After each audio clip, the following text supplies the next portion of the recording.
का माहौल।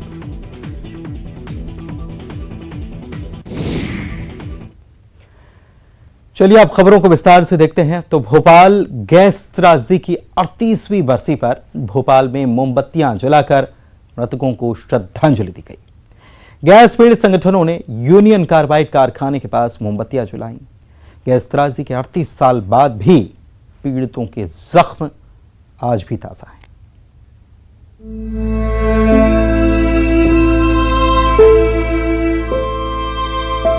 दुनिया की सबसे भीषण औद्योगिक दुर्घटनाओं में से एक भोपाल गैस त्रासदी के जख्म 38 साल बाद भी ताजा है। 2 और 3 दिसंबर 1984 की दरमियानी रात भोपाल पर कहर टूटा था। यूनियन कार्बाइड से लीक हुई जहरीली गैस मिथाइल आइसोसाइनेट ने हजारों लोगों को मौत की नींद सुला दिया और जो बच गए वो आज भी अपने हक के लिए जंग लड़ रहे हैं। मेरे पीछे आप देख रहे हैं यूनियन कार्बाइड, और ये वही यूनियन कार्बाइड है जहां पर 2 और 3 दिसंबर की दरमियानी रात सैकड़ों लोग हैं वो यहां से निकली जहरीली गैस का शिकार हो गए थे। आज भी उन लोगों के जो परिजन हैं उन्हें उचित मुआवजा नहीं मिला है, ना दवाएं मिली हैं, ना इलाज मिला है, और आज भी वो दर दर भटक रहे हैं क्योंकि वो अपने न्याय के लिए 38 सालों से लगातार लड़ाई लड़ रहे हैं। अगर बात करें तो राजनीतिक दलों को उनकी यादें आती हैं चुनावी सीजन में, मगर उसके बाद सब भूल जाते हैं। अब फिर से जब गैस कांड की बरसी आ रही है तो जाहिर सी बात है उनके मरहूम पर जख्म लगाने के लिए कई नेता पहुंचेंगे, मगर असल ज़िंदगी में आज भी हर घर में एक गैस पीड़ित है और उनकी हालत बद से बदतर होती जा रही है। सरकारों को चाहिए कि उनकी ओर ध्यान दे और उन्हें उचित इलाज कराए, क्योंकि मुआवजा कई लोगों को मिला है, कई को नहीं मिल पाया। आज भी दयनीय स्थिति में गैस पीड़ित अपनी ज़िंदगी जीने पर मजबूर हैं। तकरीबन भोपाल में 5 लाख से ज़्यादा गैस पीड़ित परिवार हैं जिन्हें अभी तक न्याय नहीं मिला है। भोपाल गैस त्रासदी, ये नाम सुनते ही आज भी दुनिया सिहर उठती है। इससे बड़ा औद्योगिक हादसा दुनिया ने नहीं देखा। उस रात जब भोपाल गहरी नींद में सोया था, यूनियन कार्बाइड से लीक हुआ गैस कहर बरपा रहा था। भोपाल में लाशें ही लाशें थी। इस भीषण तबाही के बाद इंसाफ की जंग अभी भी जारी है। गैस पीड़ित मुआवजे जैसी मांगों को लेकर लोग लड़ाई लड़ रहे हैं। इसे लेकर अब दिल्ली जाने की तैयारी है। हजारों की संख्या में गैस पीड़ित मशाल जुलूस निकालकर दिल्ली के लिए रवाना होंगे, जहां केंद्रीय उद्योग मंत्री से इंसाफ की गुहार लगाएंगे। जी 38 साल बाद भी गैस पीड़ितों को इंसाफ और इज्जत की जिंदगी से हमारी सरकारों ने वंचित रखा है, और अभी एक ऐतिहासिक मामला सुप्रीम कोर्ट में है। 10 जनवरी को उसमें सुनवाई है और उसमें भी सरकार गैस पीड़ितों के मौतों और बीमारियों के सही आंकड़े पेश नहीं कर रही है। गैस पीड़ित उस हादसे का दंश झेल रहे हैं। सरकारों ने वादे तो कई किए, लेकिन गैस पीड़ितों का उनका हक नहीं दिया। उस भीषण हादसे की यादें लोगों के जेहन में अभी भी है। उन यादों को तो नहीं भुलाया जा सकता, लेकिन गैस पीड़ितों को उनका हक दिया जा सकता है। जितेंद्र शर्मा, न्यूज़ 18 भोपाल। एमपी में समान नागरिक संहिता पर सियासी माहौल गर्म है। सीएम शिवराज ने समान नागरिक संहिता के लिए समिति बनाने की बात कही है। इस पर सवाल उठाए जा रहे हैं। बीजेपी कांग्रेस की आपत्ति पर निशाना साध रही है।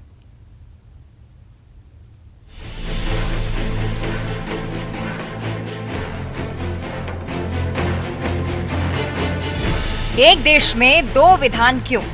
बीजेपी ये सवाल सालों से उठाती आ रही है। देश में समान नागरिक संहिता की मांग करते आई है। बीजेपी शासित कई राज्यों के बाद अब एमपी सरकार भी समान नागरिक संहिता लागू करने के लिए सीएम शिवराज ऐलान कर चुके हैं। समान नागरिक संहिता को जरूरी बताते हुए सीएम ने एमपी में इसे लागू करने के लिए कमेटी बनाने की बात कही है। इस फैसले पर सियासत भी शुरू हो गई है।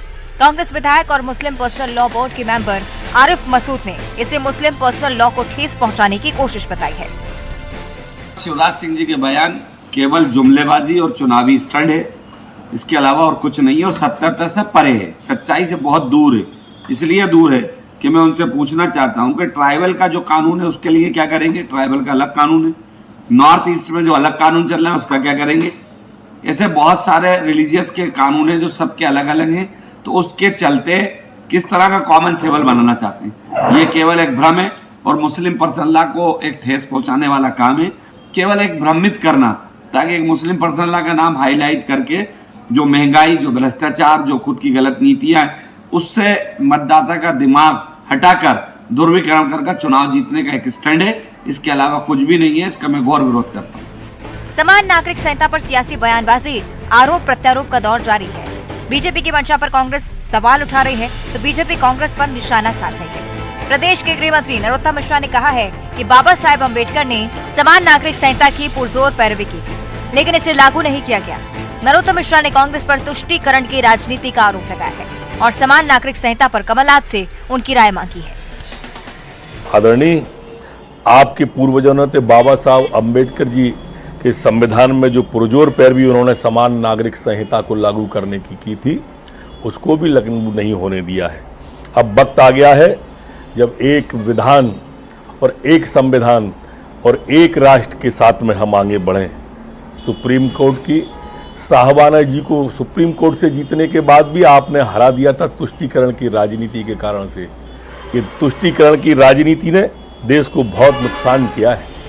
समान नागरिक संहिता की जरूरत बताते हुए सीएम शिवराज ने कहा है कि लोग शादी जैसे पवित्र बंधन के नाम पर जनजातीय भाई बहनों की जमीन हड़पने का छल करते हैं और खुद जमीन नहीं ले सकते तो किसी आदिवासी के नाम से जमीन ले लेते हैं। इतना ही नहीं, सीएम ने सवाल पूछा है कि कोई एक से ज्यादा शादी क्यों करे, एक देश में दो विधान क्यों चले। कि भारत में अब समय आ गया है कि एक समान नागरिक संहिता लागू होनी चाहिए। एक से ज्यादा शादी क्यों करे कोई, एक देश में दो विधान क्यों चलेगी, एक ही होना चाहिए। और मध्य प्रदेश में भी मैं कमेटी बना रहा हूं। समान नागरिक संहिता, एक पत्नी रखने का अधिकार है तो एक ही पत्नी सबके लिए होनी चाहिए, फिर ज्यादा क्यों होना चाहिए। बताओ मेरी बहनों, होना चाहिए कि नहीं। बीजेपी विधायक रामेश्वर शर्मा ने भी समान नागरिक संहिता का समर्थन किया है। सभी प्रांत के मुख्यमंत्री अधिकतर इस बात के से सहमति दे रहे हैं कि समान नागरिक कानून संहिता की आज की आवश्यकता है। बढ़ती हुई आबादी की जनसंख्या के नियंत्रण के लिए समान नागरिक कानून के लिए आवश्यक है और इसलिए अब ये धंधा एक तरह से जो चल रहा था 4 बीबी 24 बच्चे वाली प्रथा अब बंद होना चाहिए। हर नागरिक को एक शादी करने का अधिकार हो, उससे 1 या 2 बच्चे हों। इस बात के लिए कांग्रेसियों से भी हम प्रार्थना करते हैं कि श्रीमती इंदिरा गांधी ने भी चीख चीख कर कहा था 2 बच्चे ही अच्छे, हम 2 हमारे 2, ये नारा इंदिरा गांधी ने लगाया था। तो समान नागरिक कानून संहिता जब लागू हो जाएगा तो मैं समझता हूं कि आबादी पर नियंत्रण भी हो जाएगा और सब नागरिकों में ये भावना पैदा हो जाएगी कि हम सब हिंदुस्तान के नागरिक हैं और हम सब पर एक कानून है। समान नागरिक संहिता पर सीएम शिवराज के बयान और समिति बनाने के फैसले के बाद सियासत गर्म है। बीजेपी और कांग्रेस आमने सामने है, सियासी बयानबाजी का दौर जारी है। Bureau report, news 18। एमपी में सरकार के तमाम सख्ती के बावजूद धर्मांतरण के मामले थम नहीं रहे हैं। जबलपुर में तो क्रिश्चियन हाई स्कूल के टीचर ने स्कूल प्रबंधन पर धर्मांतरण के गंभीर आरोप लगाए और खुद को प्रताड़ित बताकर जिला प्रशासन से शिकायत की, जिसके बाद प्रशासन ने मामले की जांच के आदेश दिए हैं। जबलपुर के क्रिश्चियन हाई स्कूल के शिक्षक रमाकांत मिश्रा परेशान हैं। स्कूल प्रबंधन पर गंभीर आरोप लगा रहे हैं। मिश्रा 28 सालों से स्कूल में सेवाएं दे रहे हैं। इनका आरोप है कि स्कूल में धर्मांतरण के लिए दबाव बनाया जाता है और धर्म न बदलने पर प्रताड़ित किया जाता है। रमाकांत मिश्रा ने कलेक्टर से इसकी शिकायत की है और इंसाफ की गुहार लगाई है। मैं रमाकांत मिश्रा हूं। पिछले 28 वर्षों से 100% शासकीय अनुदान प्राप्त क्रिश्चियन हायर सेकेंडरी स्कूल में सहायक शिक्षक गणित के पद पर कार्यरत हूँ। वहाँ का प्रिंसिपल संजीव जेम्स मुझे चर्च आने के लिए प्रेरित करता है, बाइबल पढ़ने के लिए प्रेरित करता है। ये कहता है पत्नी को तलाक दे दो तो तुम्हारी दूसरी शादी करा देंगे, कटंगा में 1000 स्क्वायर फीट का प्लाट दे देंगे और विदेश यात्राओं का प्रलोभन देता है। मैं इनसे थक चुका हूँ। तनाव में आकर के मैंने अवैतनिक अवकाश ले लिया है। एमपी में धर्मांतरण के खिलाफ कानून बना है, जिसके तहत किसी को भी प्रलोभन देकर धर्म परिवर्तन कराना अपराध है। लेकिन जैसा कि शिक्षक बता रहे हैं, इन्हें धर्म परिवर्तन के लिए प्रलोभन दिया जा रहा है। शिक्षक का आरोप है कि ईसाई मिशनरियां खुलेआम धर्मांतरण का व्यापार कर रही हैं। रमाकांत मिश्रा अधिकारियों पर भी मिलीभगत के आरोप लगाते हैं। ईसाई मिशनियाँ धर्मांतरण का व्यापार कर रही हैं, खुलेआम कर रही हैं। मध्य प्रदेश शासन से 11 एकड़ जमीन ली है, सरकारी जमीन लेकर के स्कूल चलाने का उद्देश्य था, शैक्षणिक गतिविधियां करना था, लेकिन सामने 100 दुकानें बना ली हैं। नगर निगम के भ्रष्ट अधिकारियों की मिलीभगत से शिक्षा विभाग के भ्रष्ट अधिकारी जबलपुर से भोपाल तक सभी से मिले हुए हैं और झोला छाप स्कूल चल रहा है, लेकिन अपना पैसा इस्तेमाल करते हैं धर्मांतरण में और सरकार से लिया हुआ पैसा भी धर्मांतरण में जाता है। प्रदेश सरकार ने क्रिश्चियन हाई स्कूल को जबलपुर के नेपियर टाउन इलाके में 11 एकड़ बेशकीमती जमीन शैक्षणिक गतिविधियों के लिए लीज पर दी थी, लेकिन इसका व्यावसायिक इस्तेमाल किया जा रहा है। लीज की जमीन पर करीब 100 दुकानें बनाकर किराए पर दे दी गईं। शिक्षक की शिकायत पर कलेक्टर ने मामले की जांच के आदेश दिए हैं। मुझे कहते हैं चर्च आओ, मैंने कहा प्रभु मैं हिंदू हूँ, चर्च क्यों आऊँ? तो परेशान करते हैं, तंग करते हैं। मैं उससे बहुत तंग आ चुका हूँ, बहुत आहत हूँ। किस तरह से परेशान करते हैं? चर्च आने के लिए प्रलोभित करते हैं, बहुत ईसाइयों की संबंधी बातें करते हैं कि ईसाई कैसे बनते हैं, क्या क्या फ़ायदे हैं उससे, वो ईसाई बन गए तो उनको क्या फ़ायदा मिला। मेरे स्कूल में जितनी हिंदू लड़कियां आई हैं आप उनका पता कर लीजिए, वो कहीं ना कहीं ईसाइयों के घर में बहुएं बनकर बैठी हुई हैं। आप जांच कर लीजिए विषय। जानकारी ले लूँगा, यदि कोई भी उसमें सारवान कोई स्थिति होगी तो पुलिस के सहयोग से उसमें आवश्यक कार्रवाई की जाएगी। स्कूल में सरकारी मदद लेकर धर्मांतरण का खेल, शिक्षक के इन आरोपों के बाद प्रशासन कार्रवाई की बात कह रहा है। इस मामले में प्रशासन पर भी सवाल खड़े हो रहे हैं। स्कूल के लिए दी गई जमीन पर व्यावसायिक इस्तेमाल आखिर कैसे हो रहा है? प्रतीक अवस्थी, न्यूज़ 18 जबलपुर। तो अभी तो थोड़े दिन पहले ही बिशप का खेल खुला था, पूरा पर्दाफाश हुआ था। एक नया ही मामला सामने आया है, खुल्लम खुल्ला सब कुछ चल रहा है। अब जांच खुल्लम खुल्ला होगी क्या? बढ़ते आगे जबलपुर की बात करते हैं। एक अस्पताल में अग्निकांड के बाद राजधानी भोपाल में शासन प्रशासन ने लापरवाह अस्पतालों को सुधारने के लिए सख्त रुख अपनाए थे, लेकिन जब फायर ब्रिगेड ने शहर के अस्पतालों की फायर सेफ्टी की जांच की तो अब भी करीब आधे अस्पताल ऐसे निकले जहां पर फायर सेफ्टी में लापरवाही पाई गई है। और ऐसे अस्पतालों का स्टाफ ही नहीं बल्कि मरीज और उनके परिजन भी सुरक्षित नहीं हैं।